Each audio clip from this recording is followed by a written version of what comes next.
ISF কে vote দেন, তাদের বলি নিজের ভোটটাকে আইএসএফ কে দেওয়া চাইতে বিজেপি কে দিন, তাতে অনেক সুবিধা হবে।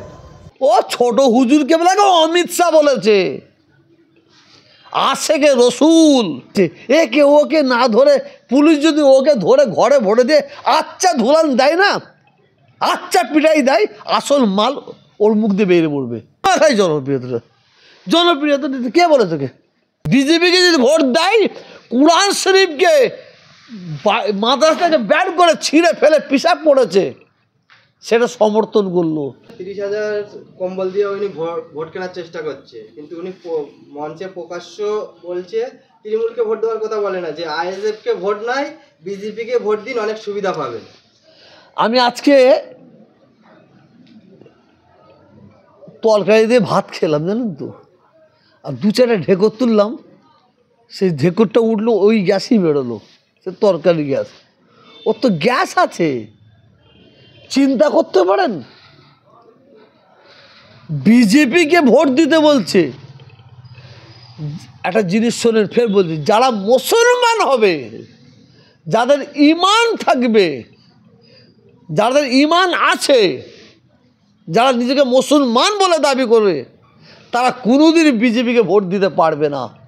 কারণ তারা যদি বিজেপিকে ভোট দেয়, তাহলে মসজিদ ভাঙাকে সমর্থন করলো। বিজেপিকে ভোট দেয়, মাদ্রাসাকে শহীদ করা মানে ভাঙাকে মানে সমর্থন করলো।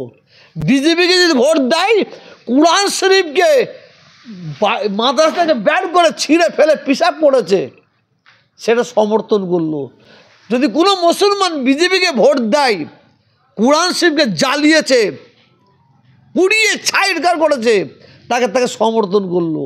যদি কোনো মুসলমান বিজেপিকে ভোট দেয়, মুসলমানদের মসজিদের ওপরে উঠে ঝান্ডা বেঁধে জয় শ্রীরাম আওয়াজ দিয়েছে, তাকে সমর্থন করলো। যারা মুসলমান তারা কোনোদিনই বিজেপিকে ভোট দেবে না বলে আমি মনে করি।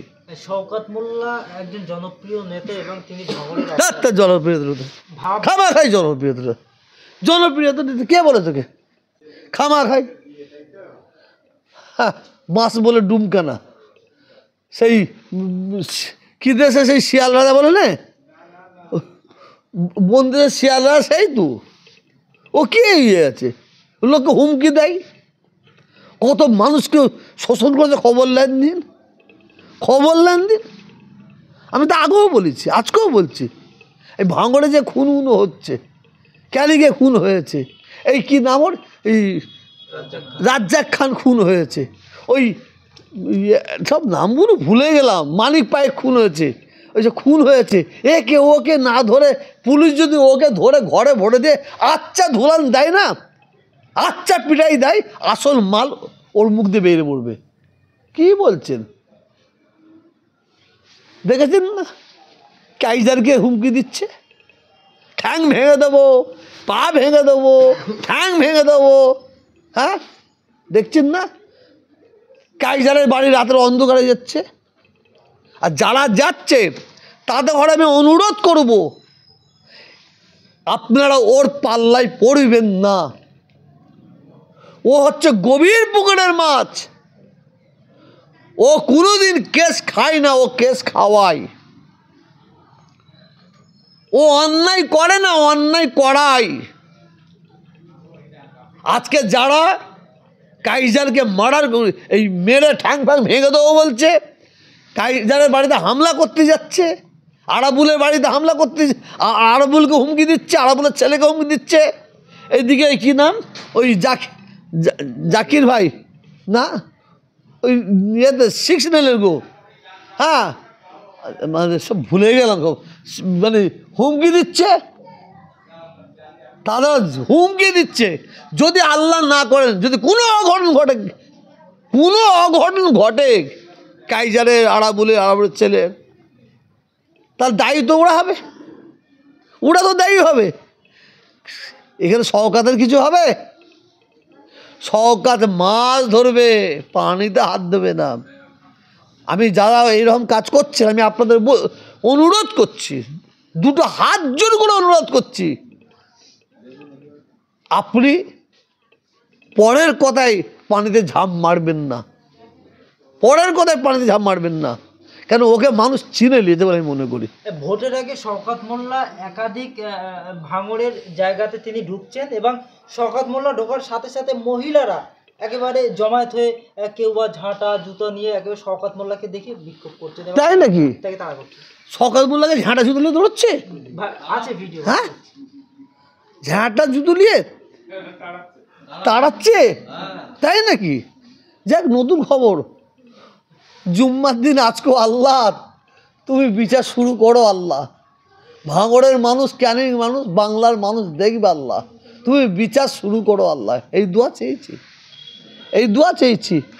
ও ছোট হুজুরকে বলে অমিত শাহ বলেছে, আশেকে রসুল যে ছোট হুজুর পীর রহমাতুল্লাহ আলাইহে ইন্তেকালের সময় কলমায় লা ইলাহা ইল্লাল্লাহ মুহাম্মাদুর রাসূলুল্লাহ কলমা পড়তে পড়তে দুনিয়া থেকে বিদায় নিলেন, বিদায় নিলেন, তাকে কম বক্তা বলেছে অমিত শাহ।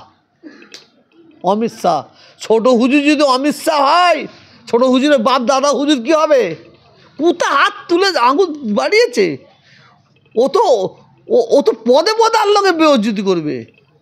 এবং ফুরফুরা সিলসিলার মানুষ যারা ফুরফুরায় আসে, যারা ফুরফুরায় আসে তাদের বড় মূর্খ, গদ্দপ বলেছে। ফুরফুরার পীর জালাদের ও জানোয়ার পর্যন্ত বলেছে। ওর বিচার আল্লাহ করবে না, এটা হয় কখনো? আল্লাহ বিচার করবে, একটু অপেক্ষা করুন। আপনি প্রথমে বলেছিলেন যে সওগাতকে ভাঙড় ক্যানিং থেকে তাড়াবো। কিছুদিন আগে আরাবুল কায়জার প্রেস কনফারেন্স করে বলেছে সওগাতের বিরুদ্ধে জিহাদ ঘোষণা করেছেন, যে ভাঙড় থেকে ওনাকে তাড়াবো। আপনি কি ওনার সাথে? আমি কোনোদিনই শওকাতকে তাড়াবো বলিনি। শওকাতকে আমি তাড়াবার কে? শওকাতকে নাম্বার 1 আল্লাহ তাড়াবে, আর নাম্বার 2 ভাঙড়ের মানুষ, ক্যানিংয়ের মানুষ তাড়াবে।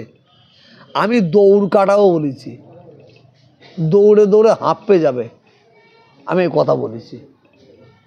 আমি এখনও বলছি, ভাঙড়ের মানুষ, ক্যানিংয়ের মানুষ ওকে ক্ষমা করবে না। শওকত মোল্লাকে মানুষ ভোট দেবে না। শওকত মোল্লাকে সরিয়ে দিক, অন্য কাউকে দিক, ভাঙড়ের মানুষ, ক্যানিংয়ের মানুষ বিচার করবে, ভাববে, কিন্তু শওকতকে দিলে ভাববে না, এটা বলতে পারি।